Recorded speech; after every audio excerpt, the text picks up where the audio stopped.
Hello everyone, this is Swati, your English educator from magnet brains. एक ऐसा channel जहां मिलती है आपको एब्सोल्यूट फ्री एजुकेशन। मतलब आप किंडरगार्टन से हो या आप क्लास 12th में हो, आपको हर सब्जेक्ट का प्रॉपर कंटेंट मिलेगा, that too from the best of the teachers. हर पर्टिकुलर चैप्टर का वीडियो बहुत ही ब्यूटीफुली एक्सप्लेन्ड है। Not only it is limited to school education, but if you are looking for higher education or you are looking for some personality development courses, everything is available on this platform. So what are you waiting for? Just make sure that you have your notebook in your hand, your pen and a glass of water or a bottle of water, and then start watching the videos. Make sure that you prepare it really well and make us proud. चलो, इस happy note पे अब हम start करने वाले हैं class 9th English magnet brain sample paper solution paper 5. So we have already covered previous year question papers, NCERT solutions पूरे हो चुके हैं, and now we have started sample papers, which means a lot of practice for you, which means good marks, right? क्योंकि जितनी ज़्यादा आप practice करोगे उतने ज़्यादा अच्छे मार्क्स आएंगे, क्योंकि यहाँ हम पैराग्राफ राइटिंग कर रहे हैं, डायरी राइटिंग कर रहे हैं, स्टोरी राइटिंग कर रहे हैं, अनसीन पैसेजेस देख रहे हैं, तो आपके पास बहुत सारे एग्जाम्पल्स आ गए. It's like you don't have to sit on the internet and just keep on searching for things. You can find a lot of things on internet, no doubt, but grammatically वो सही होगा या नहीं होगा, format उसका सही होगा या नहीं होगा, ये आपको नहीं पता है. So here we are with a lot of practice questions for you.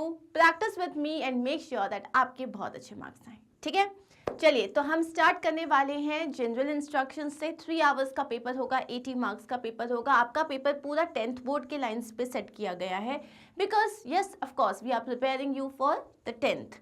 सो अब यहाँ पे आपके पास 3 सेक्शंस हैं. Section A would be reading, section B would be writing, creative writing and grammar, and section C would be literature. You will get 15 minutes initially to just go through your paper, and उसमें आपको paper solve करना बिल्कुल start नहीं करना. उसमें आपको ये assess करना है that which particular section do you want to start with. अगर आपको लग रहा है लिटरेचर में बहुत अच्छे क्वेश्चन आए हैं, so start with that. Remember that आपको जो है वर्ड लिमिट को तो ध्यान में रखना ही है, साथ में आपके पास क्वेश्चंस काफ़ी सारे होंगे, पेपर आपको लेंदी लग सकता है, इसीलिए आपकी राइटिंग स्पीड इनिशियली, जब मतलब ये नहीं कि मेरे को ये आंसर आता है तो आपने उस पर 4 पेजेस लिख दिया, ऐसा कुछ करके आने की ज़रूरत नहीं है. ठीक है, stick to the word limit. Internal options रहेंगे, उनको ध्यान में रखना. ये नहीं कि 5 आते हैं अपन ने 5 कर दिए, जबकि only 4 questions were to be attempted. Clear?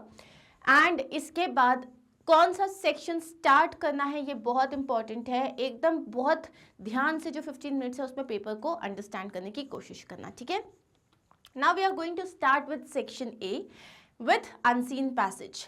Unseen passage जब सॉल्व करोगे, there are 3 tricks and tips. पहली चीज़, कोई भी डिफ़िकल्ट वर्ड आता है, कोई भी जो आपको लगता है यार इसका शायद मुझे पक्का मीनिंग नहीं पता है, जस्ट अंडरलाइन दैट. कोई आपको लगता है बीच में फ्रेज यूज़ हुआ है, अंडरलाइन दैट. कोई डेट यूज़ हुई है, जैसे कि मान लो कोई फैक्चुअल पैसेज है, कोई डेट यूज़ हुई है तो आप उसको अंडरलाइन कर लो. इसके बाद उसमें पैराग्राफ्स रहेंगे, राइट? आपको लगता है ये पर्टिकुलर पैराग्राफ जो है वो लेट्स से कि वो उसकी पोजीशन के बारे में बता रहा है, लोकेशन के बारे में बता रहा है, या एक कोई डिफरेंट डिटेल के बारे में बता रहा है. जो समझ में आया है लिख लो, ताकि जब क्वेश्चन आंसर्स हो आपको पता हो कि आपको कौन से पैराग्राफ में देखना है. Are we clear with that? अगर किसी ने कोई चीज़ कोट की है तो उसको अंडरलाइन कर लो, because this is how it will help you, कि आपके वो दिमाग में रजिस्टर हो जाएगा, एंड देन आप क्वेश्चन आंसर्स करोगे तो it would be very easy for you to go back to the paragraph and find कि वो एग्जैक्टली वो चीज़ लिखी कहाँ गई है. उससे क्या होगा, टाइम वेस्ट बिल्कुल नहीं होगा. Are we clear with this? And then there is one very important significant चीज़, दैट इज आप जब आंसर्स लिखते हो do not copy it down. मतलब पूरा का पूरा सेंटेंस वैसे का वैसे कॉपी मत करना. Try to write it in your own words. ठीक है, of course fill in the blanks हैं, ट्रू और फॉल्स है, और MCQs है, उसमें तो ऐसा कोई ऑप्शन ही नहीं है. बट अगर आपके पास सब्जेक्टिव कोई सा भी क्वेश्चन है जिसमें आपको आंसर खुद से लिखना है, try not to copy the same thing. Clear? चलिए स्टार्ट करते हैं. Children today live in a world where smartphones are ubiquitous. Okay, बच्चे आजकल एक ऐसी दुनिया में रहते हैं जहाँ smartphones, we all know what is a smartphone, right? जहाँ स्मार्टफोन्स जो हैं वो यूबिक्विटस हैं. What is ubiquitous? एकदम लाइक फाउंड एवरीवेयर, कोई ऐसी चीज़ जो हर जगह पाई जाती है. ओके देखो, ये जो ये यूबिक्विटस वर्ड है ना, ये आपको नहीं पता होगा, लेकिन क्या होगा, जब आप पैसेज पढ़ोगे तो आपको पैसेज के हिसाब से इसका मीनिंग समझ में आ जाएगा. Okay, for them access to smartphones is natural and they are eager to have their own. तो हम यहाँ पे बेसिकली किसके बारे में बात कर रहे हैं, हम स्मार्टफोन्स के बारे में बात कर रहे हैं. ठीक है, यहाँ वो क्या बता रहे हैं कि हर बच्चा अपना खुद का स्मार्टफोन चाहता है. There are many discussions about the ideal age for children to have their first smartphone. फिर ideal age की बात करी गई है कि कौन सा वो सही एज है जब बच्चों के पास उनका खुद का स्मार्टफोन होना चाहिए. Obviously, every child is different and so are their circumstances. हर बच्चा different होता है, उनकी ज़रूरतें, उनके circumstances different होते हैं. However, experts agree on the need for children to be mature and understand the scope of what they have in their hand. Experts को लगता है कि बच्चे इतने मेच्योर होने चाहिए कि उन्हें पता हो कि उनके हाथ में क्या है और वो जिस चीज़ को यूज़ कर रहे हैं उसका स्कोप उन्हें कहाँ तक लेके जा सकता है.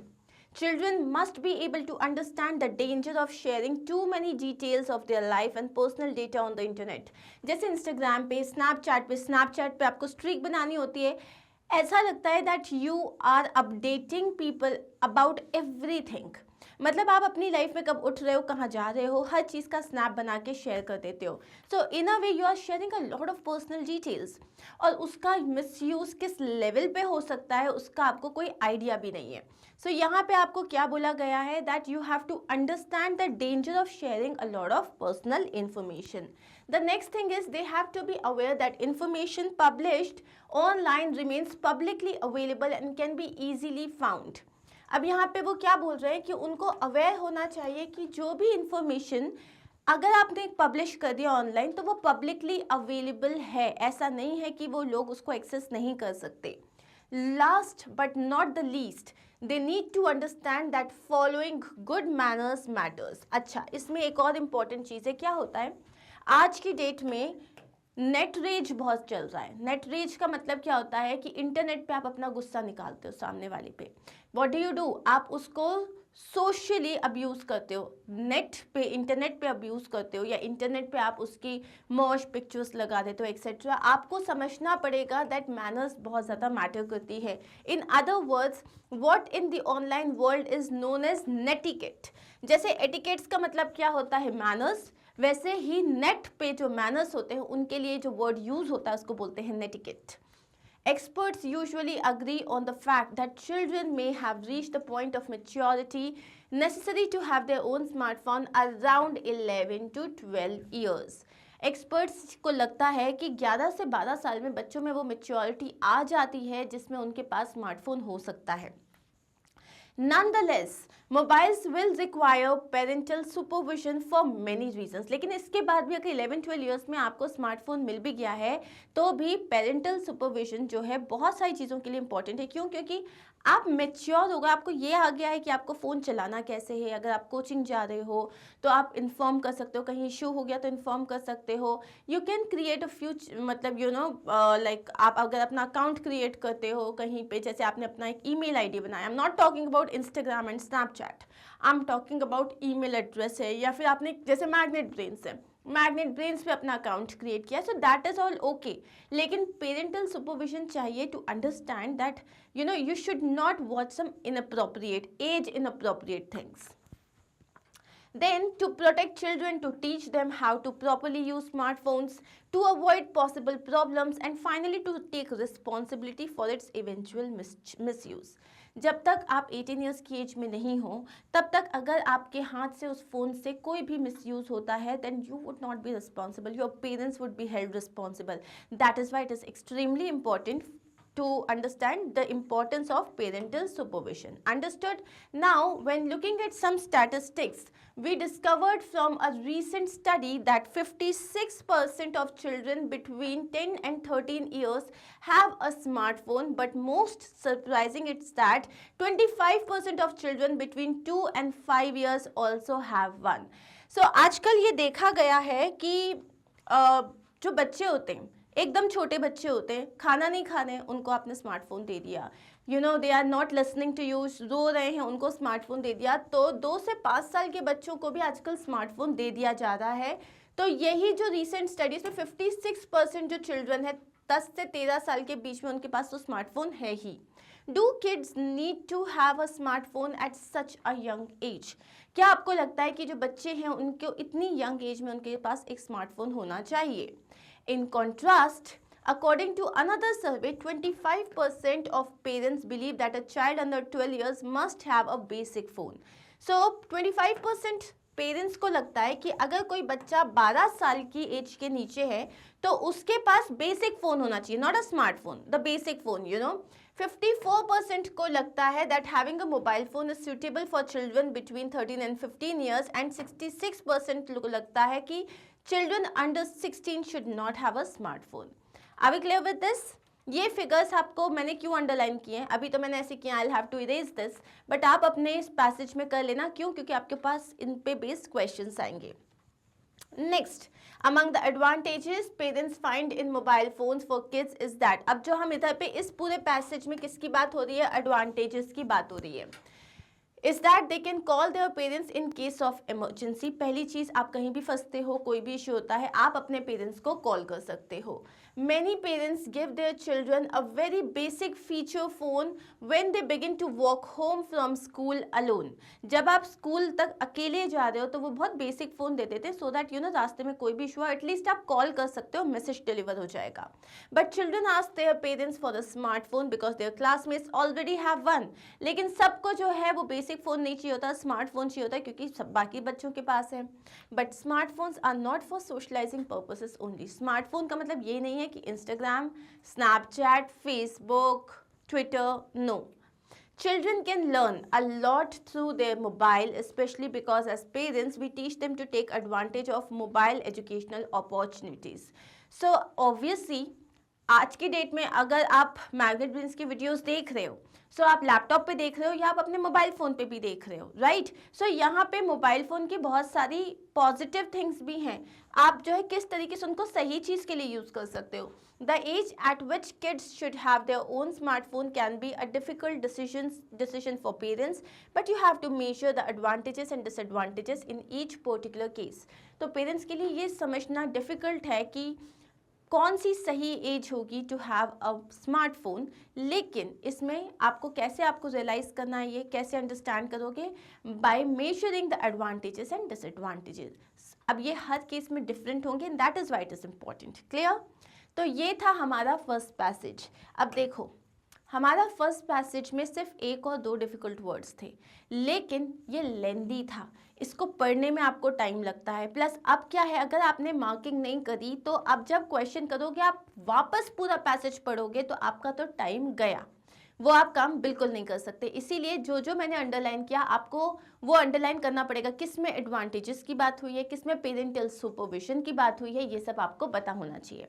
क्लियर? क्वेश्चंस पे आते हैं. 12 है, 10 करने हैं, सो यू कैन चूज.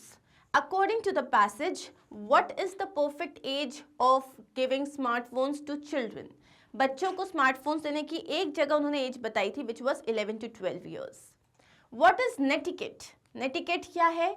आपका attitude, your success rate, acceptable way of using the internet. Internet use करने का सही तरीका, manners. So that is the answer. Next is give an appropriate title for the passage. क्या हो सकता है इसका पैसेज का title? Use of smartphones? Absolutely not. Perfect age to own smartphones? Indian children information technology. So obviously this is perfect age to own smartphones. What does ubiquitous mean? Ubiquitous का मतलब मैंने आपको बताया था, समथिंग जो हर जगह है, कुछ जो यूजलेस है, कुछ पावरलेस है या कुछ एब्सेंट है. Found everywhere is ubiquitous. So the answer is 1, जो हर जगह पाई जाती है, जैसे स्मार्टफोन्स हर किसी के पास पाए जाते हैं आजकल.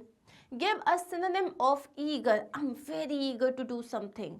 सो you are not interested, you are not at all concerned, you are apathetic or you are keen. So the spelling is wrong, it is KEEN. keen का मतलब होता है you are curious, you are eager. Next question देख लेते हैं. The necessity of parental supervision on smartphone is. So smartphone में parents का supervision होना चाहिए या नहीं होना चाहिए? होता है. क्यों होता है? बच्चों को प्रोटेक्ट करने के लिए, उनको बताने के लिए नहीं नहीं तुम्हें गेम्स खेल, आओ मैं तुम्हें कैंडी क्रश खेलना सिखाऊं.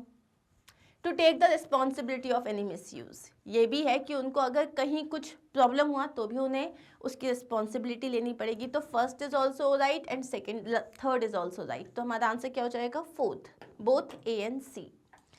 Next is the access to smartphones is dash for today's children. बच्चों के लिए आज की डेट में जो स्मार्टफोन्स होना ये बहुत नेचुरल हो गया है, कंपल्सरी है, ऑप्शनल है या पेरेंटल है। फर्स्ट लाइन जो है हमारी पैराग्राफ की उसी में लिखा हुआ है that it is very natural. Choose the benefit of having mobile phones as mentioned in the passage. Passage में इसके जो एडवांटेजेस हैं वो क्या है? सोशलाइजिंग करने के लिए, एजुकेशनल अपॉर्चुनिटीज के लिए, इमरजेंसी कॉलिंग या ऑल ऑफ द अबव। तो all of the above right. Next, children having smartphone must be aware that. अगर आपके पास जो बच्चे हैं उनके पास अगर स्मार्टफोन है तो उन्हें क्या पता होना चाहिए कि उनको मैनर्स मेंटेन करनी है। They need to be mature, उनमें एकदम मतलब मेच्योरिटी होनी चाहिए, अक्ल होनी चाहिए कि इसको कैसे यूज़ करना है। Their public information is publicly available all the time. अगर आपने कोई भी अकाउंट पब्लिकली क्रिएट किया है, आपने कोई भी आपकी जैसी कोई इन्फॉर्मेशन ऑनलाइन जाती है तो वो पब्लिकली हमेशा के लिए अवेलेबल हो जाती है। Their complete personal data has to be on the internet. उनका पूरा complete personal data has to be on the internet? No. So what is the answer? The answer, the main thing is उन्हें ये समझना चाहिए कि अगर वो कुछ भी अपलोड करें तो वो हमेशा के लिए पब्लिक हो गया है। ठीक है, अब है next question, pick the prerequisites to own a smartphone. अगर आपको कोई स्मार्टफोन लेना है तो उसके पहले क्या ज़रूरत है? पॉपुलैरिटी होने की? No, not at all. Maturity होने की? यस। अवेयरनेस ऑफ डेंजर्स, आपको पता होनी चाहिए कि आप किस तरीके के डेंजर में फंस सकते हो। ठीक है। Knowledge of science? कोई ज़रूरत नहीं है। So what is the answer? 2 and 3 which is B. Okay, question number 11, choose the synonym of eventual. Eventually सब काम हो जाएगा धीरे धीरे, in some time, in coming time. So क्या हो जाएगा इसका आंसर? Ultimately, finally. अब है choose the antonym of particular. मैं बहुत पर्टिकुलर हूँ, स्पेसिफिक हूँ, इसका ऑपोजिट क्या हो जाएगा? प्रिसाइज का मतलब एकदम स्पेसिफिक, ये तो नहीं होगा। ठीक है, और एकदम अप्रोप्रिएट मतलब भी नहीं होगा, डिस्टिंक्ट नहीं होगा। तो आंसर क्या हो जाएगा? पर्टिकुलर का ऑपोजिट हो जाएगा रेगुलर। पर्टिकुलर मतलब एकदम स्पेसिफिक, रेगुलर मतलब कोई भी चलेगा। So here we are done with the first passage. Clear? Questions easy थे, लेकिन अगर आपने उस पैसेज को सही तरीके से नहीं पढ़ा होता, अंडरलाइन नहीं किया होता, तो बार बार पैसेज में जाना पड़ता और आप क्या करते, अपना बहुत सारे टाइम का कत्ल कर देते। Right, so now we are going to start with second passage. ये एक फैक्चुअल पैसेज है। The automobile industry in India is the world's 4th largest. Automobile industry जो है वो पूरे वर्ल्ड की 4th लार्जेस्ट है इंडिया में।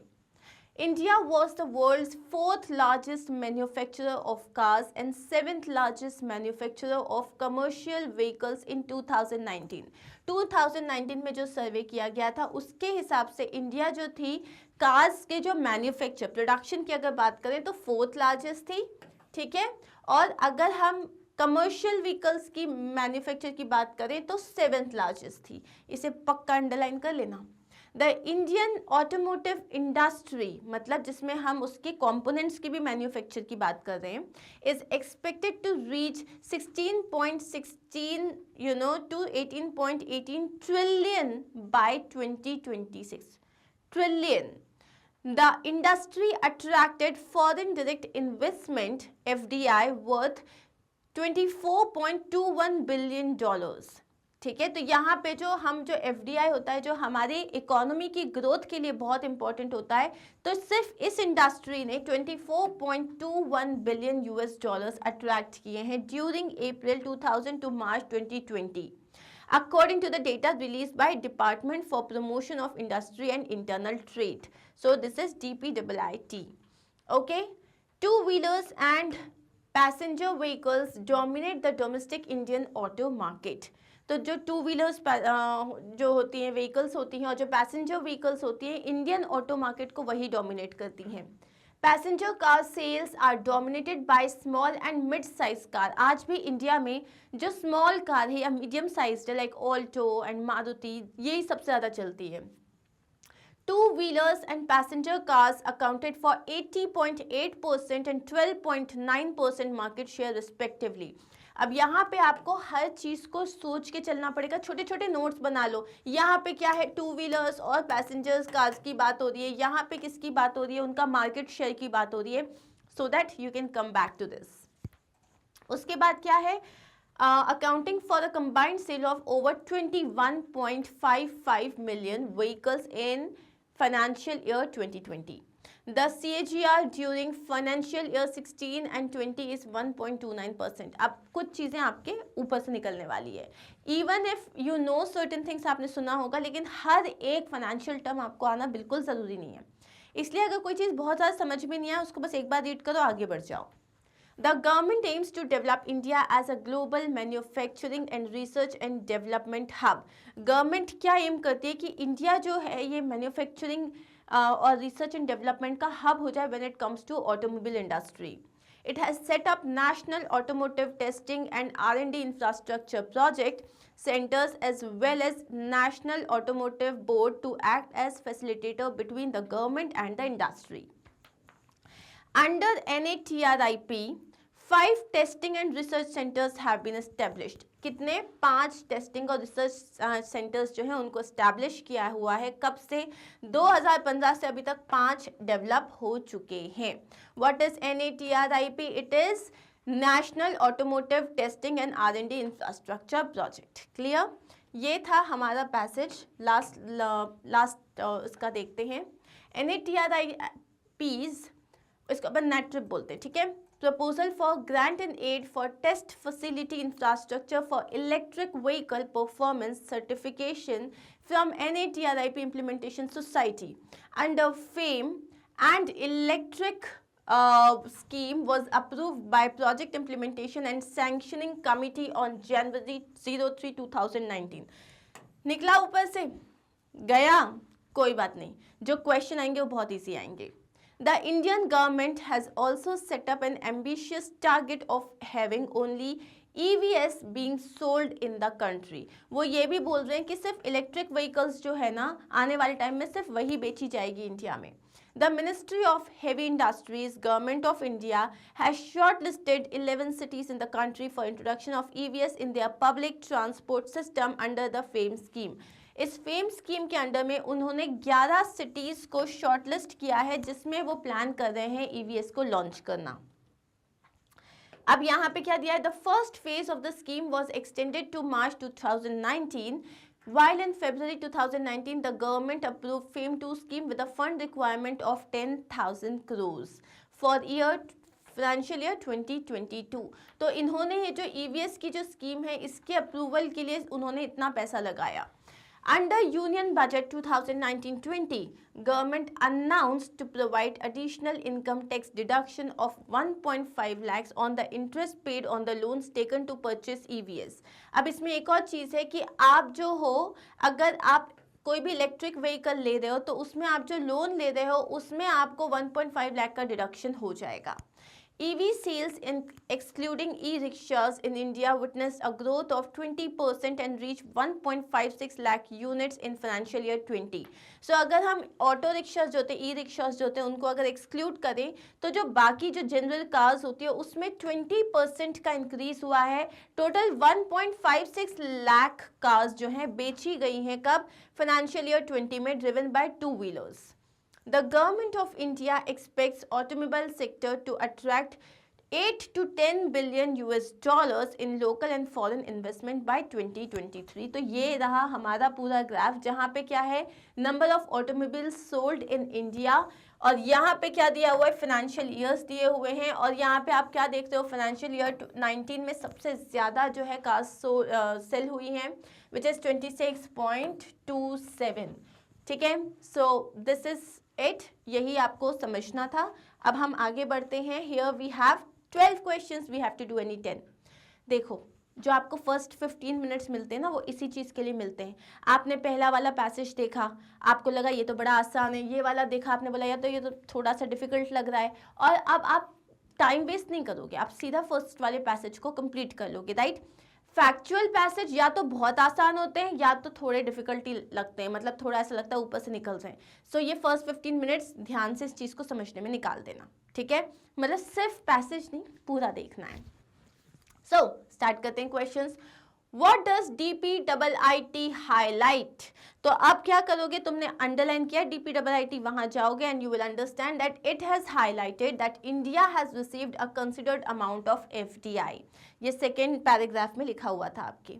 What was the proposal of NETRIP? NETRIP का प्रपोजल क्या था? उसका प्रपोजल था to provide aid for test facility infrastructure for EV, मतलब कि है इलेक्ट्रिकल जो व्हीकल्स होते हैं उनकी टेस्टिंग के लिए आपको एक प्रॉपर जगह मिल जाए, प्रॉपर पैसा भी मिल जाए टेस्ट फैसिलिटी के लिए। What is the aim of government? Government का एम क्या है? गवर्नमेंट का एम है to develop India as a global manufacturing and R&D hub, ठीक है? R&D is research and development. Give a synonym of facilitator. Facilitate करना मतलब जैसे कि मैं आपकी मदद कर रही हूँ, फैसिलिटेट कर रही हूँ to help something. So facilitator का मतलब होता है coordinator, okay? Give an antonym of deduction. Deduction का ऑपोजिट क्या हो जाएगा? एडिशन, सब्ट्रैक्शन तो होगा नहीं। कॉन्ट्रैक्शन मतलब छोटा करना, रिडक्शन मतलब छोटा करना, एक्सपेंशन मतलब बड़ा करना। सो डिडक्शन का ऑपोजिट हो जाएगा एक्सपेंशन, ठीक है? Next is which of the following dominates the Indian auto market? Indian auto market को कौन सी चीज डोमिनेट करती है? ये भी हमने पढ़ा था, it is two wheelers. Next, choose the statement which is not true. तो इन सब में the statement which is not true is the automobile industry in India is the world 7th largest. No, वो ऑटोमोबाइल इंडस्ट्री नहीं है। अगर हम बात करते हैं कमर्शियल की तो है वो, लेकिन ऑटोमोबाइल इंडस्ट्री 4th लार्जेस्ट है। Dash is the 4th largest industry in the world. Here is the answer, automobile industry. The highest number of automobiles was sold in as per the chart. किसमें sold हुई थी? 2019 में। Indian people prefer, Indian people XUVs, SUVs या small and mid-size cars. अभी हमने पढ़ा था small and mid-size cars. Choose the statement which is true.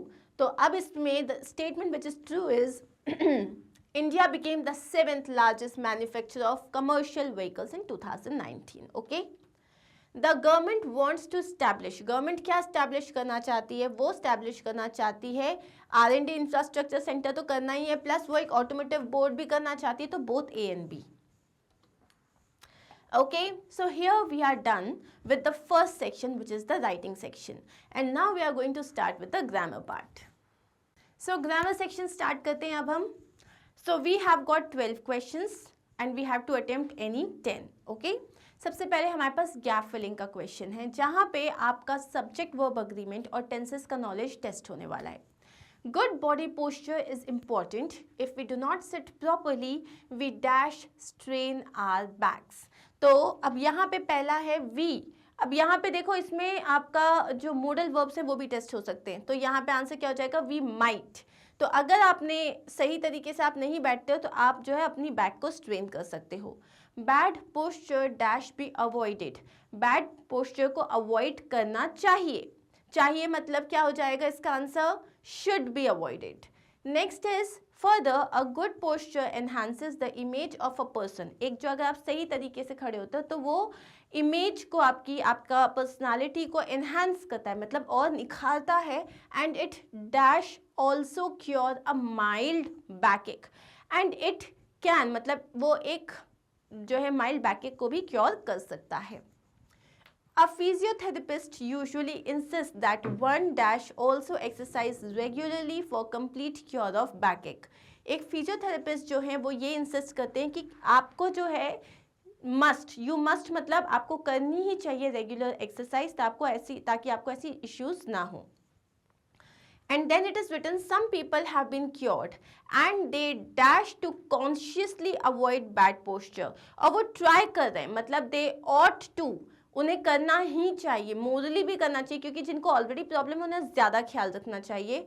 Avoid bad posture, less the problem. अब लेस्ट के साथ हमेशा शुड आता है, शुड अकर, मतलब ताकि प्रॉब्लम ना आए। क्लियर?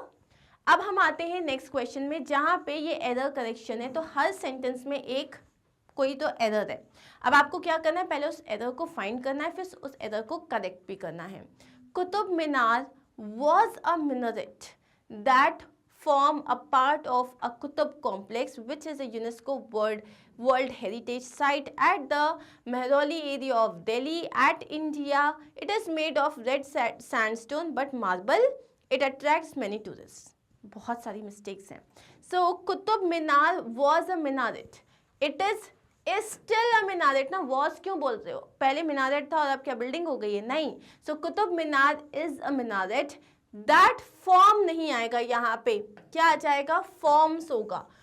फॉर्म नहीं आएगा, फॉर्म्स होगा. क्यों? क्योंकि कुतुब मीनार सिंगल है और हम सिंपल प्रेजेंट टाइम की बात कर रहे हैं. तो Qutub Minar forms a part of a Qutub complex लिखा हुआ है, तो यहाँ पे अ नहीं आएगा. हम एक पर्टिकुलर कॉम्प्लेक्स की बात कर रहे हैं, तो यहाँ पे क्या आ जाएगा? द आ जाएगा. So that forms a part of the Qutub complex. What is नहीं, विच इज, जो कि एक यूनेस्को वर्ल्ड हेरिटेज साइट है. तो व्हाट नहीं आएगा, विच आएगा. Which is a UNESCO world heritage site. अब यहाँ पे क्या लिखा है? At the Mehrauli area of Delhi. Mehrauli area बहुत बड़ा है, उसमें एट आप यूज नहीं करोगे, आप इन यूज करोगे. क्यों? क्योंकि वो एरिया बहुत बड़ा है. एट हम एकदम स्पेसिफिक की बात के लिए करते हैं. एट इंडिया कभी नहीं आएगा, हम कंट्री की बात कर रहे हैं, राइट? वो भी एक स्पेसिफिक पॉइंट तो है नहीं, तो इन इंडिया आ जाएगा. It is made of red sandstone but marble. अब यहाँ पे लिखा है बट मार्बल नहीं आएगा, एंड मार्बल आएगा. रेड सैंडस्टोन और मार्बल का बना हुआ है. It attracts many tourist. This is how you have to do it. ठीक है. अब हम आते हैं मिसिंग पार्ट वाले में. तो इसमें हर सेंटेंस में एक वर्ड मिसिंग है, तो आपको उसके पहले का, उसके बाद का और मिसिंग वर्ड यहाँ पे लिखना रहेगा. Okay. Raghav to meet his friend Manu on Friday. अब यहाँ पे बोल रहे हैं Raghav to meet his friend. Raghav wants to, Raghav went to. क्या हो जाएगा इसका? राघव वेंट टू, क्योंकि वो फ्राइडे की बात कर रहा है. Manu talking on the phone. Manu talking on the phone. Manu was talking on the phone. He for some time. What he did, क्या? He waited for some time. उसने कुछ देर वेट किया. He waited for some time until Manu finished his discussion.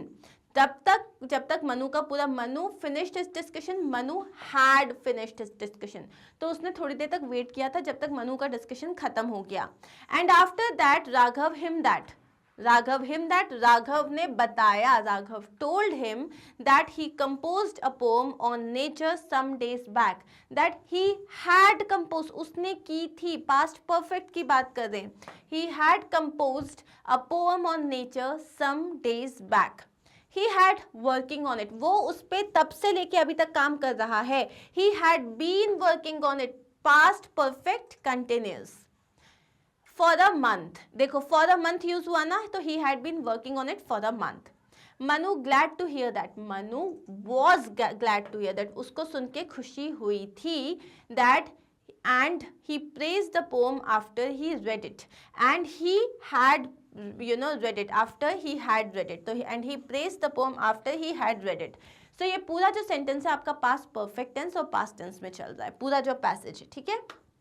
अब next question क्या है, यहाँ पे reported speech में आ जाते हैं. तो एक डायलॉग दिया हुआ है, डायलॉग के बेस पे जो उन्होंने कहा उसको रिपोर्ट करते हुए आपको ब्लैंक्स को फिल करना है.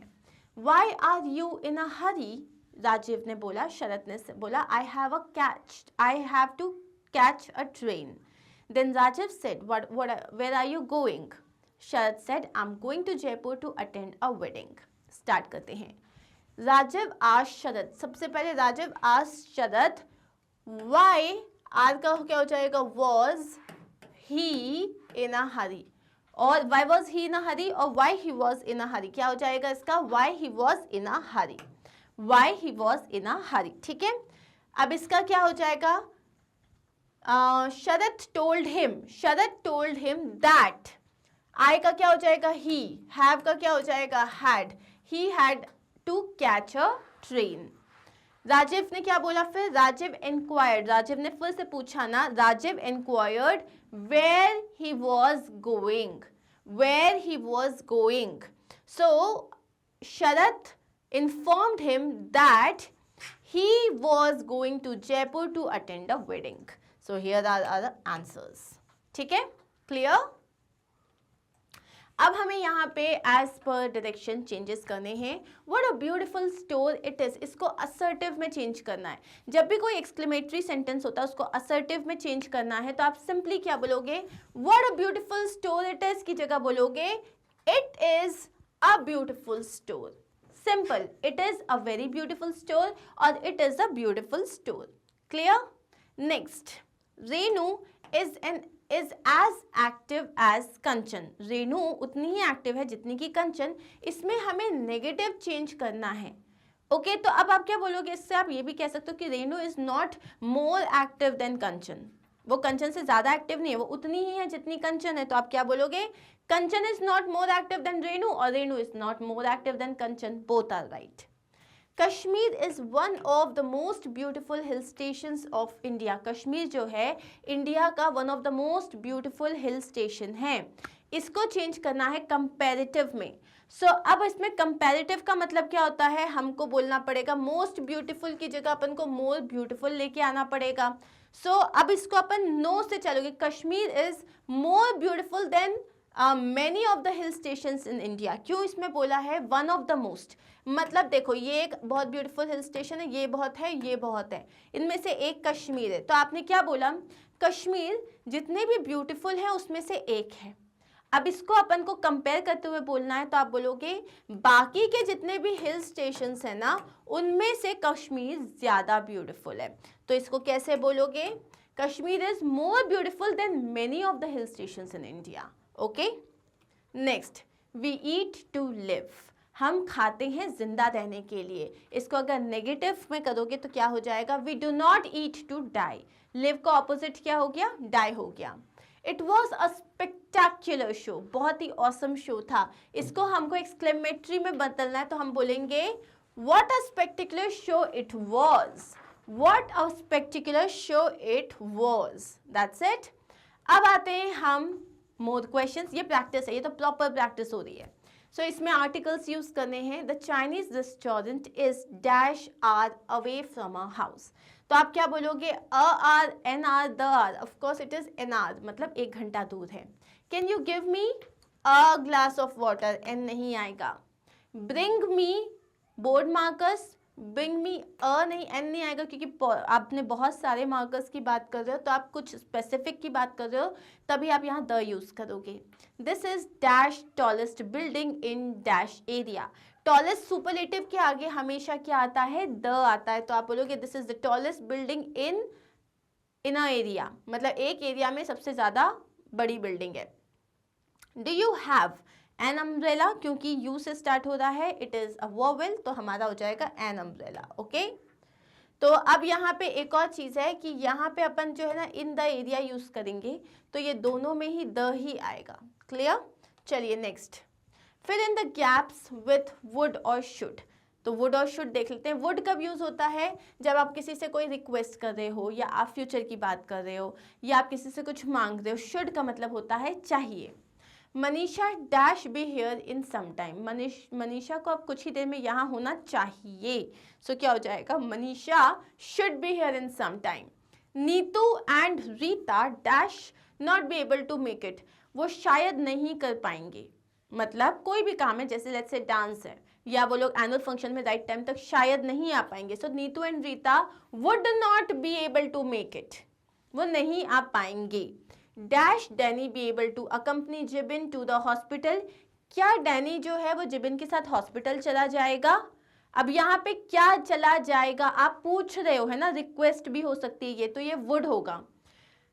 डिड समवन से समथिंग, क्या किसी ने कुछ कहा। Dash we carry are ID cards, क्या हमें हमारे ID कार्ड्स कैरी करने चाहिए। चाहिए मतलब should. Bring me the books dash you. अब आप रिक्वेस्ट कर रहे हो, तो आप बोलोगे would you. So these are the answers. Okay. Next, choose the correct option to complete the blanks. अब again subject verb agreement में आ गए हम। The committee members dash not agreeing with one another. Committee members, बहुत सारे members हैं, तो हम बोलेंगे are not agreeing with one another. The jury dash found the man innocent. Jury, अब बहुत सारे लोग हैं jury में, but अब हम has यूज करेंगे। क्यों? क्योंकि jury को हम single unit consider कर रहे हैं। Are solar system dash to the milky way galaxy. अब हमारा सोलार सिस्टम में प्लैनेट्स तो हमारे पास 8 हैं, लेकिन उसके बाद भी हम सोलार सिस्टम को एक यूनिट कंसिडर कर रहे हैं, तो बिलोंग नहीं आएगा, बिलोंग्स आएगा, ठीक है। The girls dash quite early, girls जल्दी आ गई, गर्ल्स बहुत सारे हैं तो अराइव यहाँ पे, और arrive, the girls arrived quite early. क्यों हम बोल रहे हैं अराइव्ड क्वाइट अर्ली? क्योंकि वो आ चुके हैं, पास्ट की बात हो रही है। Dash the door, close the door, okay. So these are our answers.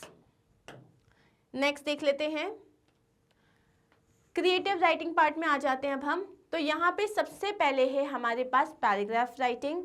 So recently आपके स्कूल में वन महोत्सव वीक सेलिब्रेट हुआ है।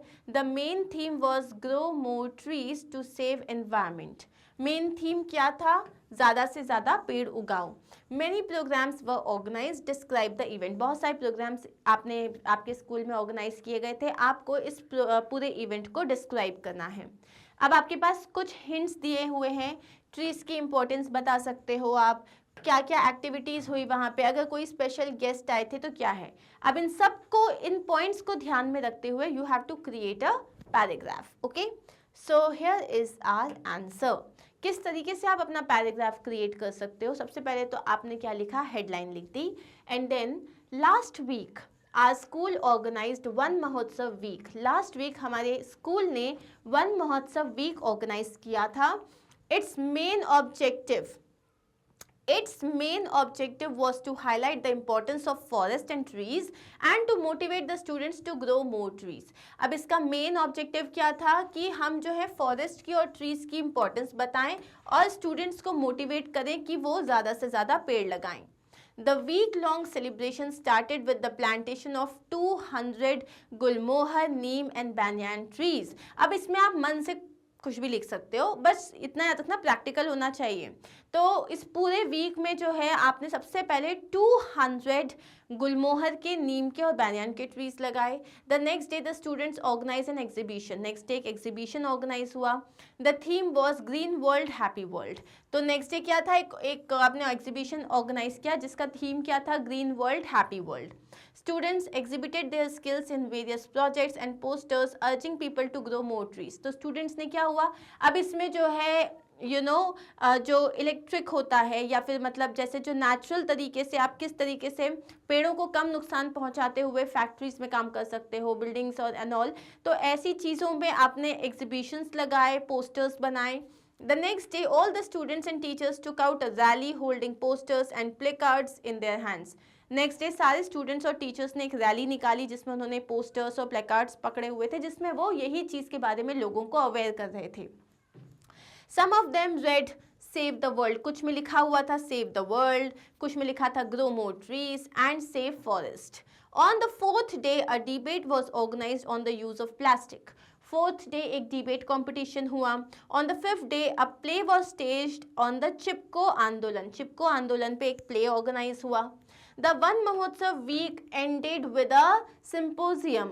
The main speaker was the famous environmentalist Shri सुंदर लाल बहुगुणा. अब यहाँ पे बहुगुणा, तो यहाँ पे क्या environmentalist, तो आप इसमें अगर नहीं भी आता है तो आप अपने मन से कोई आप नाम लिख सकते हो, मतलब XYZ बोल सकते हो. He urged the students to come forward in making this world green again. The celebration was a great success, right? तो ये हो गया आपका पैराग्राफ. इस तरीके से देखो, पैराग्राफ में 3 चीज़ें याद रखनी है. पहला इंट्रोडक्शन, बॉडी और कंक्लूजन बहुत इंपॉर्टेंट है. सेकंड एक फ्लो होना चाहिए.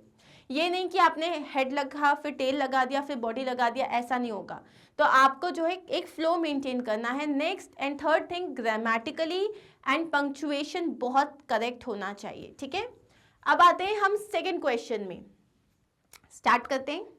सो again we have been given some notes on Bandhavgarh, a wildlife sanctuary in Madhya Pradesh. Taking ideas from these notes, we have to write a descriptive paragraph about the sanctuary. So आपके पास 2 options है, या तो आपको वो plantation के बारे में करना है या आपको बांधवगढ़ के बारे में करना है. तो अब देखो, इसमें भी आपको नोट्स दिए, इसमें आपको ज़्यादा इन्फॉर्मेशन मिली है. जैसे आपको पूरा लोकेशन दिया हुआ है that it is 197 kilometre north east of Jabalpur Vindhyachal mountain range. फिर इसमें दिया हुआ है what is it named after. So it is named after N ancient fort in that area. फिर इसका एरिया का पूरा जो है आपको बैंड दिया हुआ है कि ये 1536 स्क्वायर किलोमीटर में फैला हुआ है। Best time to visit at February, June, and it is closed during July to October. Then it is well known for highest tiger density and special attraction क्या है इधर पे tiger safari on elephants और jeeps. तो देखो इधर पे भी तुम्हारे पास information बहुत सारी है.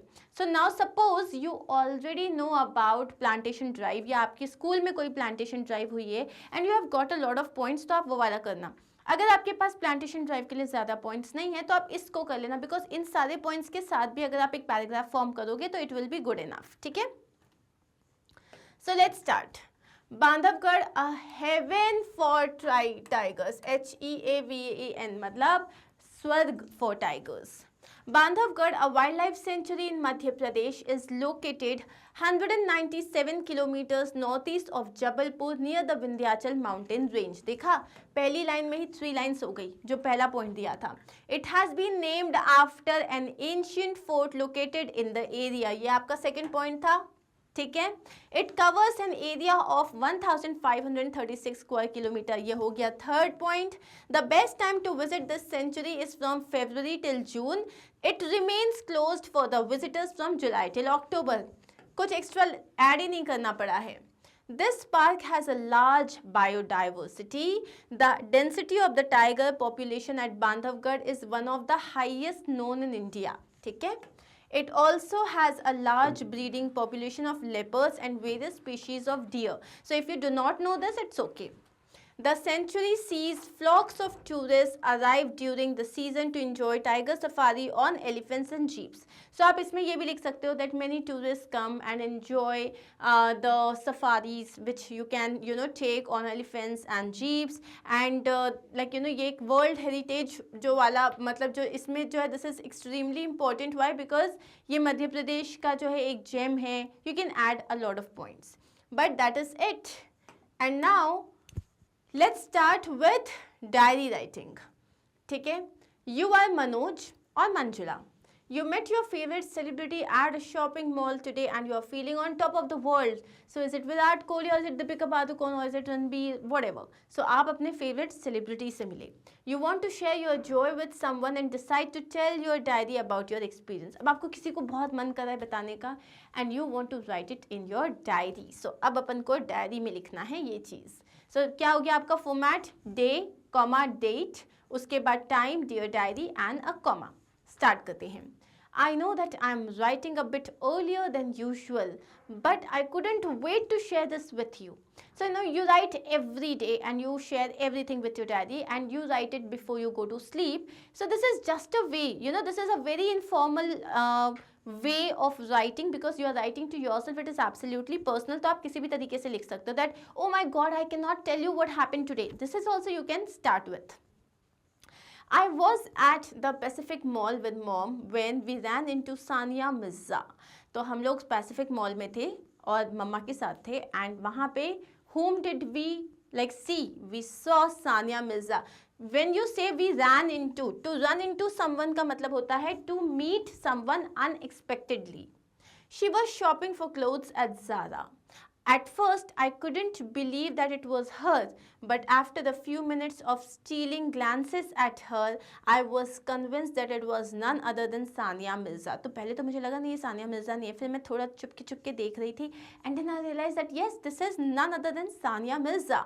Mom encouraged me to go and speak to her. Mom ने बोला जाओ बात करो. But I was very nervous. लेकिन मैं तो बहुत nervous थी. Then I gathered my courage and went to speak to her. फिर मैंने अपना courage gather किया और मैं उससे बात करने गई. She was very courteous and happily agreed to get a selfie clicked with me. वो बहुत उन्होंने प्यार से बात करी, उन्होंने मेरे साथ सेल्फी भी क्लिक कराई. I am very happy. मैं बहुत खुश हूँ. I got a chance to meet my idol and tell her what an inspiration she is for girls like me.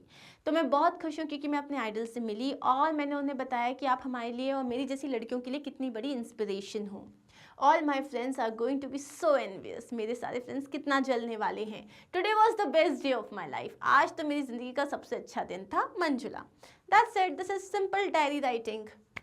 Okay अब है स्टोरी राइटिंग. स्टोरी राइटिंग में आपको स्टार्टिंग का दिया हुआ है, कंप्लीट आपको करना है. ठीक है. The lunch box jumped up and down on the table.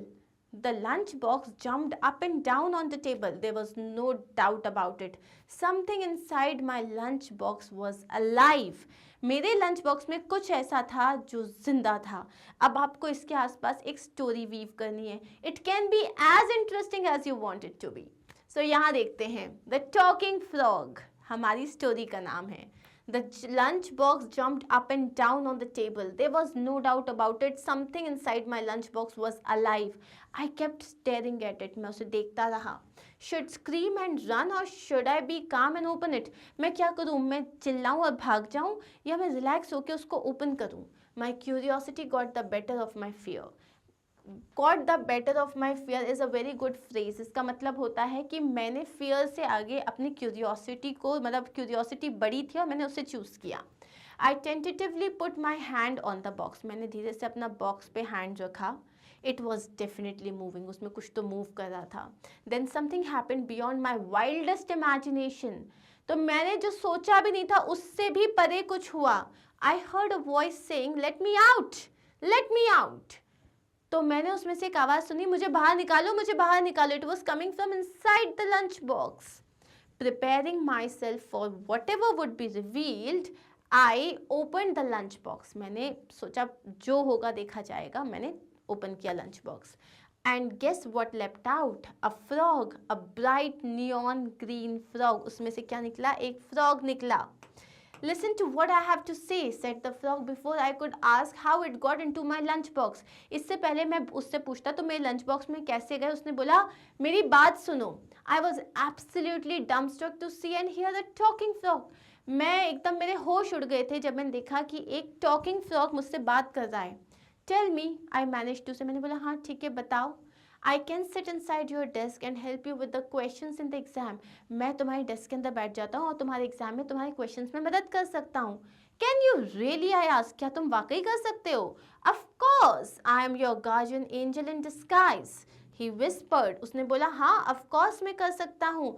मैं तुम्हारा गार्डियन एंजल हूँ जो कि भेष बदल के आया हूँ. डिस्गाइज का मतलब भेष बदल के आना. Just then the alarm rang and I woke up with a start. तभी अलार्म बजा और मैं ठड़ाक करके उठ गया. I looked around the room for a bright green frog. मैं रूम में वो फ्रॉग ढूंढ रहा था, but it was nowhere around. लेकिन वहाँ पे कोई फ्रॉग नहीं था. It has disappeared with my dream. मेरी ड्रीम के साथ मेरा फ्रॉग डिसअपियर हो गया. So I got up and started getting ready for school. तो मैं उठा और जल्दी जल्दी तैयार होने लग गया. स्टोरी इंटरेस्टिंग थी ना. अब आप अपनी भी इंटरेस्टिंग स्टोरी बना सकते हो. ठीक है. Okay, and now we are done with the grammar part and we are going to start with literature. We know that literature में we have 3 sections. एक आएगा आपका extract based जिसमें 2 extracts आएंगे, एक poem और एक prose का. 4 questions होंगे, 2 करने हैं आपको. Then you have got short answer questions, 5 में से 4 करना है beehive में से, और supplementary reader में 3 में से 2 करने रहेंगे. And finally you have long answer questions जिसमें आपको 2 long answer करने रहेंगे, एक beehive में से, एक supplementary reader से. आपके पास option रहेगा. ठीक है. So let's start with our prose. So I wouldn't want a strange man in my house to teach me. मुझे नहीं चाहिए कि मेरे घर में कोई strange man आके मुझे पढ़ाए. Tommy screamed with laughter. You don't know much, Maggie. The teachers didn't live in the house. They had a special building and all the kids went there. And all the kids learned the same thing. Sure, if they were the same age. अब यहाँ पे जो है Tommy ने एकदम हंसते हुए क्या बोला, अरे तुम्हें तो कुछ नहीं पता. टीचर्स जो है वो लोग घर में नहीं रहते थे, एक पर्टिकुलर बिल्डिंग होती थी जहाँ पे जाके वो बच्चों को पढ़ाते थे, और सारे बच्चे, फिर मागी ने क्या पूछा, सब बच्चे सेम चीज़ पढ़ते थे? उन्होंने बोला हाँ, अगर सेम एज के होते तो सेम चीज़ पढ़ते थे. But my mother says a teacher has to be adjusted to fit the mind of each boy and girl it teaches and that each kid has to be taught differently. उसने बोला लेकिन मम्मा कहती है कि जो teacher है उसको ऐसे आपको सेट करना चाहिए कि वो बच्चे के माइंड सेट के हिसाब से, उसके इंटेलिजेंस के हिसाब से फिट हो सके, इसलिए हर बच्चे की ज़रूरत अलग होती है. So ये अपना प्रोज है. पहला question, a strange man here refers to, a strange man मतलब आप ह्यूमन टीचर की बात कर रहे हो. A special building that Tommy said about to Margie is a school. क्या है? A school. The words fit the mind refer to, fit the mind का मतलब क्या होता है? Teaching the same thing, children learning the same thing, tune to the level of each boy और a girl. इसका मतलब है हर बच्चे और मतलब बच्चे के हिसाब से, उसके दिमाग की क्षमता के हिसाब से टीचर को ट्यून इन होना चाहिए। According to Maggie's mother, each child had to be taught differently depending on their level. Which part of speech is but? But क्या है? It is a conjunction. Then we have the next extract. Evelyn Gleney's loss of hearing had been gradual. Evelyn की जो loss of hearing था वो बहुत ही gradual process था. Her mother remembers noticing something was wrong when the 8-year-old Evelyn was waiting to play the piano.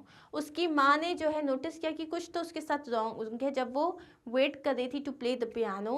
They called her name and she didn't move. उन्होंने उसको बुलाया लेकिन उसने आवाज़ नहीं सुनी. I suddenly realized she had not heard, said Isabel Gleney. Isabel ने बोला कि मेरे को रियलाइज़ हुआ कि उसने सुना ही नहीं है।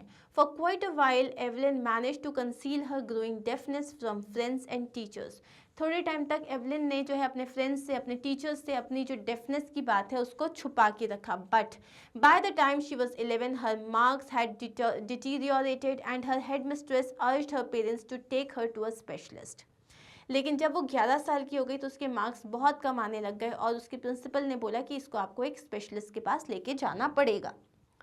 अब क्वेश्चन इस पे क्या है? When Evelyn was called to play the piano, she didn't respond due to gradual, what was it? Due to gradual loss of hearing.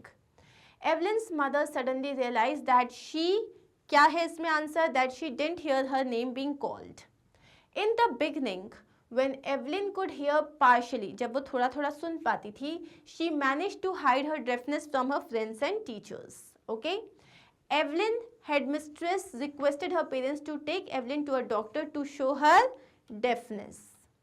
Choose the antonym of conceal. Conceal मतलब छुपाना, तो इसका opposite क्या हो जाएगा? दिखाना, मतलब reveal करना, दिखाना, show करना। अब है आपके पास poem based prose. Then took the other as just as fair, and having perhaps the better claim, because it was grassy and wanted wear, though as for that the passing there had worn them really about the same. So सबसे पहला question है, the poet decided to walk on another road because he felt both roads were, ये कौन सी pome से है? The road never taken. Yes. Equally good. उसने क्या realise किया? दोनों रूट तो सेम ही है almost. The poet chose another road as it was grassy. And wanted wear मतलब क्या होता है? And wanted wear, wear and tear का मतलब क्या होता है? जब आप उस पर चलते हो तो खराब होती है ना, तो वॉन्टेड वेयर का मतलब क्या है? It was not walked over by many people. Wanted wear मतलब वो खराब ही नहीं हुई थी। While the poet walked on the road for some distance, he realized that dash had been worn out. क्या? Grass has been, both roads, जितने दोनों roads हैं दोनों में ही लोग चले हैं, बस वो दूर से अलग दिख रहा था। Choose the antonym of better. Better का ऑपोजिट क्या हो जाएगा? बेटर का ऑपोजिट हो जाएगा वर्स, खराब। अब नेक्स्ट है हमारे पास away. Away in the north land where the hours of the day are few and the nights are so long in winter that they can not sleep them through. So यहाँ पे है the legend belongs to the region of, कौन से reason से belong करता है ये वाला लेजेंड? नॉर्थलैंड। लिखा ही हुआ है इसमें clearly. Since the sun's rays reach for the less time in Northland the hours of the day are few in winter. क्यों? क्योंकि उसमें पहुंचता बहुत देर से सन, तो विंटर के आवर्स कम हो जाते हैं। They here refers to, they मतलब कौन है यहाँ पे? It refers to people living in the region, मतलब नॉर्थलैंड में रहने वाले लोग। The duration of dash is so long that the people cannot sleep them through. So duration of what? The duration of the night is so long. Choose the synonym of few. Few का synonym क्या हो जाएगा? मतलब similar word क्या हो जाएगा? Some. अब आते हैं हम short answer questions में। So what happened to the little woman after Saint Peter's curse? 40 to 50 words में लिखने हैं, 5 में से 4 questions करने हैं, ठीक है? So सेंट पीटर ने उन्हें जब कर्स किया तो लिटिल वुमेन के साथ क्या हुआ? After Saint Peter's curse, the little woman went up through the chimney and was changed to a woodpecker. वो एकदम चिमनी के ऊपर गई और वो एक woodpecker में कन्वर्ट हो गई. Her whole body turned to coal black because of going up through the chimney. जब वो चिमनी से ऊपर गई तो उसकी पूरी बॉडी एकदम coal black कलर की हो गई. The red cap that she was wearing changed into the red plumage of the woodpecker. तो जो red cap उन्होंने पहनी थी वो red plumage में कन्वर्ट हो गया जो कि woodpecker का होता है. Now next question is briefly justify the title of the poem On Killing a Tree. इसके ये जो टाइटल है क्या ये सही है?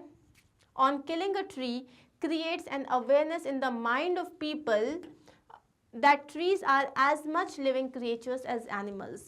On killing a tree मतलब you are killing someone. आप किसको किल करते हो? जो कि जिंदा होता है, राइट, जो कि अलाइव होता है. तो ये जो है एक अवेयरनेस क्रिएट कर रही है in the mind of the people की जो ट्रीज हैं ये उतने ही लिविंग क्रिएचर्स हैं जितने कि एनिमल्स और humans. It deals primarily with man's misconceptions with regard to nature. और ये किस चीज़ से डील कर रहा है कि हमारे जो मैन के जो मिसकंसेप्शन है विथ रिगार्ड टू नेचर कि हाँ हम तो कितना भी यूज़ कर सकते हैं, कोई मतलब नहीं है, and all those things. So that is why it's appropriate. अब है why was the Holi man surprised when the blessing for a girl child was requested. जो होली मैन था जैसे उसको कहा नहीं हमारे घर में हमें लड़की चाहिए तो वो सरप्राइज क्यों हो गया था? Usually the birth of a son was regarded as a blessing in the society in which Santosh was born. उस सोसाइटी में जिसमें संतोष बोर्न हुई थी उसमें यूजुअली क्या होता था कि लड़का माना जाता था कि नहीं लड़का पैदा हुआ मतलब इट्स अ ब्लेसिंग, लड़की पैदा हुई मतलब it's a curse. But Santosh's grandmother told the holy man that they did not want son. ठीक है, लेकिन संतोष की ग्रैंडमदर ने उस होली मैन को बताया कि उनको बेटा नहीं चाहिए. She asked him to bless संतोष's mother with the birth of a girl. उन्होंने बोला कि हमें एक लड़की चाहिए तो आप हमारी बहू को आशीर्वाद दो कि उसे एक लड़की हो. This surprise the Holi man greatly. इससे जो है वो होली मैन बहुत ज़्यादा सरप्राइज हो गया था. नेक्स्ट क्वेश्चन है Which years can be deemed as landmarks in Maria Sharapova's career? कौन से जो मतलब लैंडमार्क माना जा सकता है मारिया शारापोवा के करियर में? The following years can be deemed as landmarks in Maria Sharapova's career. पहला क्या है? The year 2004 in which she won the women's single at Wimbledon. Then the year 2005 in which she attained the world #1 position in women's tennis. तो ये दोनों साल जो हैं उनके करियर में लैंडमार्क्स माने जा सकते हैं. लास्ट क्वेश्चन है describe the atmosphere as Pashupatinath. Pashupatinath का एटमॉस्फेयर कैसा है? द एटमॉस्फेयर यहाँ पे एट है ये, ठीक है. So the atmosphere at Pashupatinath is confusing and feverish. वहाँ पे जो एटमॉस्फेयर है बहुत कंफ्यूजिंग और बहुत फेवरिश है. There exist a situation of febrile confusion. वहाँ पे एकदम कन्फ्यूजन हो जाता है. The priest, hawkers, tourist and animals roam around. हर कोई आसपास घूमता रहता है. Devotees push one another to offer their prayers to the lord. सब एक दूसरे से धक्का मुक्की करते रहते हैं. ऐसा एटमॉस्फेयर था वहाँ का. अब आते हैं हमारा बी हाइव का हो गया. अब हम सप्लीमेंट्री रीडर्स में से 3 शॉर्ट आंसर क्वेश्चन हैं जिसमें से अपन को कितने करने हैं 2. Okay. So, when does the child realize that he has been lost? बच्चे को कब realize होता है कि वो जो है वो घूम चुका है? So the child requests his parents to allow him to go on the roundabout. So child जो है अपने बच्चे पेरेंट्स से बोलता है कि मुझे roundabout में जाने दो. He does not get any reply. तो उसको कोई रिप्लाई नहीं आता. He turns to look at his parents. तो जैसे पीछे देखता है अपने पेरेंट्स को, they were not there. तब वो लोग दिखते ही नहीं है उसको. Then the child realizes that he has been lost. तब उसे पता चलता है कि पेरेंट्स तो है ही नहीं. How does Toto almost boil himself alive? Total अपने आप को ऑलमोस्ट जो है जिंदा कैसे उबाल लेता है? One day Toto found a large kitchen kettle left on the fire to boil for tea. एक बार टोटो ने क्या देखा कि किचन में एक बहुत बड़ी सी किचन केटल है जो कि उसमें पानी जो है चाय के लिए पानी गर्म हो रहा है. He removed its lid. उसने उसका लिड निकाला. Finding the water just warm enough, he got into the kettle. तो उसको पानी जो है हल्का सा गर्म लगा तो केटल के अंदर चला गया.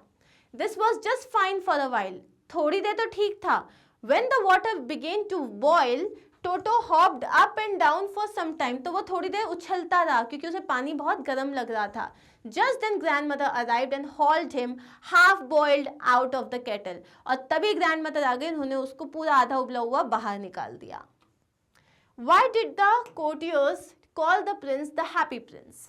कोर्टियर्स जो थे वो उस प्रिंस को हैप्पी प्रिंस क्यों बोलते थे? The happy prince lived in a palace where sorrow was not allowed to enter. वो एक ऐसे पैलेस में रहता था हैप्पी प्रिंस, उनकी जो स्टेच्यू थी, जहाँ पे गम थे ही नहीं. He was always happy and because of this his courtiers called him happy prince. वो हमेशा खुश रहता था और इसीलिए जो courtiers थे वो उसको happy prince बुलाते थे. He did not know about sadness and misery. उसको दुख के बारे में, परेशानियों के बारे में कुछ पता ही नहीं था, इसीलिए उसको happy prince बुलाते थे. Okay? Done? अब आते हैं हम लॉन्ग आंसर क्वेश्चंस में. लॉन्ग आंसर क्वेश्चंस में सबसे पहले दो क्वेश्चन बिहाइव से. Right the story of A legend of the Northland in brief, मतलब समराइज करते हुए लिखना है. Once while Saint Peter was traveling across Northland preaching, he stopped by an old lady's cottage because he was feeling hungry and weak after the day's fasting. तो Saint Peter जब Northland cross कर रहे थे तो वो अपने सबको ज्ञान देते हुए जा रहे थे एंड वो बहुत थक गए थे, भूखे भी थे और दिन भर फास्ट करने के बाद उनको काफ़ी भूख लग रही थी, थकान हो रही थी, तो वो एक ओल्ड लेडी के कॉटेज में रुके. The lady was baking cakes. वो जो लेडी थी वो केक बेक कर रही थी. Since Saint Peter was weak with fasting, he asked her for a cake from her store. तो वो बहुत भूखे थे, फास्टिंग कर रहे थे, तो उन्होंने बोला कि मुझे आप एक केक दे दो. The selfish lady thought that her cakes were too big to be given away. उसने सोचा इतना बड़ा केक क्यों दे दूँ. So she tried to bake small cakes, but each time they seemed too big to her to give away. तो उसने क्या सोचा कि मैं छोटा सा केक बेक करती हूँ, लेकिन हर बार उसे लगता था अरे ये तो बड़ा हो गया. Finally she baked one that was as thin as a wafer. उसने एक केक बेक किया जो एक वेफर जितना पतला था. Unable to part with it too, she put it on the shelf and did not give any cake to the saint. अब वो सेल्फिश इतनी थी कि वो वेफर जितने पतले केक को भी नहीं दे पाई, तो उसने उसे भी रख दिया और सेंट पीटर को कोई केक नहीं दिया. Saint Peter was very angry with her behavior and said she was too selfish to live as a human and have food. तो सेंट पीटर बहुत गुस्सा हो गए और बोले उनको कि तुम इतनी सेल्फिश हो कि तुम्हें ह्यूमन के हिसाब से रहना चाहिए नहीं, तुम्हें खाना ही नहीं मिलना चाहिए. Shelter and a fire to keep her warm. ना तुम्हें खाना मिलना चाहिए, ना तुम्हें शेल्टर मिलना चाहिए, ना तुम्हें फायर मिलना चाहिए to keep you warm. Punished her by changing her into a woodpecker that would have to build a nest to live in and bore hand for food in the trunks of trees. So उसको जो है woodpecker बना दिया, जिसको अब उसको खुद का अपना घोंसला बनाना पड़ेगा रहने के लिए, और ट्रीज के ट्रंक्स में रहना पड़ेगा और उधर से खाना ढूंढना पड़ेगा. Her clothes were burned and she was left with her scarlet cap on her head as she flew out through the chimney. और उसकी जो रेड कलर की जो हैट थी वो सिर्फ उसके साथ एक रह गई, और वो भी जो है as a mark. And even today she lives in the woods and is seen by all the country school boys. तो आज भी वो एक वुडपेकर के जैसे ही रहती है और सब उसे देखते हैं. Next question. Describe Maria's journey from the frozen plains of Siberia to the summit of women's tennis. Maria जो है फ्रोजन प्लेन साइबेरिया से विमेन टेनिस में कैसे आ गई? Maria was born in the frozen plains of Siberia in Russia. When she was 9 years old, she was sent to the United States for tennis training. तो जब वो 9 साल की थी तब उनको यूएस भेजा गया टेनिस ट्रेनिंग के लिए. Her father Yuri accompanied her to Florida. उसके फादर उसके साथ फ्लोरिडा तक आए. Her mother Yelena was not able to accompany her because of visa restrictions. Visa restrictions के कारण उनकी मम्मा नहीं आ पाई. Her father worked very hard to keep her tennis training going. उसके फादर ने बहुत मेहनत करी ताकि उसकी टेनिस की जो ट्रेनिंग है वो चलती रहे. So he was not able to meet her regularly. तो वो उससे रोज़ मिल नहीं पाते थे. So for 2 years she was quite lonely. 2 साल तक वो बहुत अकेली थी. Being young at the tennis academy, Maria used to go to bed at 8 a.m. क्योंकि वो छोटी थी वहाँ पे वो 8 बजे ही सो जाती थी. The other tennis pupils would come in at 11 p.m. and used to bully her and force her to clean the room. बाकी जो टेनिस प्लेयर्स थे वो आते थे 11 बजे, उसको परेशान करते थे, बुली करते थे और उसको फोर्स करते थे पूरा रूम क्लीन करने के लिए. In spite of being depressed, she became quietly determined and mentally tough. वो depressed थी लेकिन वो बहुत ज़्यादा determined हो गई और mentally बहुत tough हो गई. She never thought of quitting. उन्होंने कभी छोड़ने का, गिव अप करने का नहीं सोचा. She bravely faced the humiliation and insults and continued to steadfastly pursue her dream. उन्होंने ये सारा बुली जो हो रहा था, जो ह्यूमिलिएशन जो था, इंसल्ट था, उसको बहुत ही ब्रेवली फेस किया और अपने ड्रीम के पीछे लगी रही. Her hard work and dedication paid off, और फाइनली उनका हार्ड वर्क और डेडिकेशन रंग लाया. Maria bag the women's singles crown at Wimbledon in 2004. 2004 में विमेन सिंगल में वो विंबलडन में जीत गई. On Monday 2nd August 2005 she rose to the world's #1 position in women tennis. So that is it. अब आते हैं हम हमारी सप्लीमेंट्री रीडर के लास्ट 2 क्वेश्चंस पे. It should be our aim to help the suffering humanity. Discuss. ये हमारा M होना चाहिए कि हम जो ह्यूमैनिटी में जो लोग सफ़र कर रहे हैं उनको हेल्प करें. The best deed to do is to serve humanity. जो आप सबसे अच्छा काम कर सकते हो वो है ह्यूमैनिटी को सर्व करना. The happy prince could see the sufferings of the people and wanted to help them. जो हैप्पी प्रिंस है वो लोगों की परेशानियां देख सकता था, उनकी मदद करना चाहता था. But he was not able to help others in his immobile condition. लेकिन उसके इमोबाइल कंडीशन में वो लोगों की मदद नहीं कर पा रहा था. In order to help the people, he requested the swallow to stay with him. लोगों की मदद करने के लिए उसने swallow को रिक्वेस्ट किया कि वो उसके साथ रहे. The swallow conceded to his request. swallow ने उनकी रिक्वेस्ट मान ली. The happy prince and the swallow helped the suffering people as much as they could. Happy prince ने और swallow ने लोगों की जितनी हो सके उतनी मदद करी. The happy prince gave away all precious stones engraved on his statue to help others. Happy Prince ने अपने सारे स्टोन, सारे गोल्ड लीफ, सब कुछ दे दिया लोगों की मदद करने के लिए. On the other hand the swallow sacrifice his life in the services of others. So on the other hand जो स्वैलो जो था उसने भी हैप्पी प्रिंस को बहुत ज़्यादा सर्व किया. God also applauded their deeds and gave them a place in heaven. God ने उनकी डीड्स की बहुत ज़्यादा सराहना की, उनको स्वर्ग में जगह दी. So like the happy prince and the swallow we should help the suffering humanity. So happy prince और स्वैलो की तरह हमें भी ह्यूमैनिटी को सर्व करना चाहिए. It should be our aim to help the suffering people who are in dire need of help. ये हमारा मकसद होना चाहिए कि जो लोग बहुत ज़्यादा ज़रूरतमंद हैं हमें उनकी हमेशा मदद करनी चाहिए. And here we come to the last question. Behrman has a dream. What is it? Does it come true? So last leaf में जो old man है Behrman, उसका एक dream होता है. वो क्या होता है और क्या वो सच हो पाता है? Behrman was a 60-year-old painter. Behrman एक 60 साल का पेंटर था. He lived on the ground floor of the same building in which Sue and John C. lived. वो उसी बिल्डिंग के ग्राउंड फ्लोर में रहता था जिस बिल्डिंग में सू और जॉन सी रहते थे. His lifelong dream was to paint a masterpiece, but he has not yet been able to achieve it. उसका जो लाइफ लॉन्ग ड्रीम होता है वो क्या होता है? एक मास्टरपीस को पेंट करना, लेकिन आज तक वो उसको अचीव नहीं कर पाते हैं.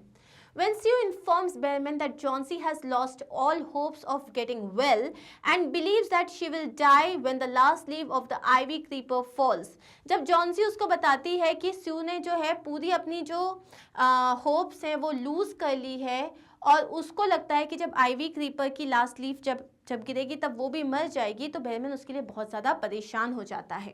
He knew that the leaf would definitely fall as a strong storm was blowing. उसे पता था वो लीफ तो टूट ही जाएगी क्योंकि इतना ज़ोर से तूफान आया हुआ था. So he decides to paint an ivy leaf so that Johnsy does not lose hope. तो वो एक मतलब लीफ को पेंट करना डिसाइड करते हैं ताकि जॉन्सी की जो होप है वो ख़त्म ना हो जाए. The leaf painted by him appears real to Johnsy and her faith in life is renewed. जो उन्होंने पेंट की होती है लीफ वो इतनी रियल लग रही होती है कि जॉन्सी को लगता है वो रियल लीफ है और उसकी वजह से वो डिप्रेशन से बाहर आ जाती है और उसके अंदर होप आ जाता है. However, Behrman contacts pneumonia and dies. लेकिन बेहरमैन को निमोनिया हो जाता है, वो मर जाते हैं. But the last leaf painted by him is his masterpiece as it has saved Johnsy's life. लेकिन जो लास्ट लीफ उन्होंने पेंट की होती है वही उनका मास्टरपीस होता है. क्यों? क्योंकि उससे उन्होंने एक ह्यूमन की लाइफ सेव की होती है. And that is it. Here we are done with our sample paper 5.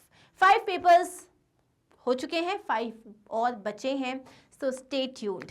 ये सारे जो आपको सोल्यूशन दिए हैं ये सब आपके पास अवेलेबल हो सकते हैं, बिकॉज जितने भी एनसीईआरटी के सोल्यूशन के जो नोट्स हैं, ग्रामर के नोट्स हैं, reading comprehension, paragraph writing, diary writing, ये सब जो है इसके नोट्स मैग्नेट ब्रेन्स पे अवेलेबल हैं. So if you feel that there is need that no I should have it with me, then just go for it. What are you waiting for?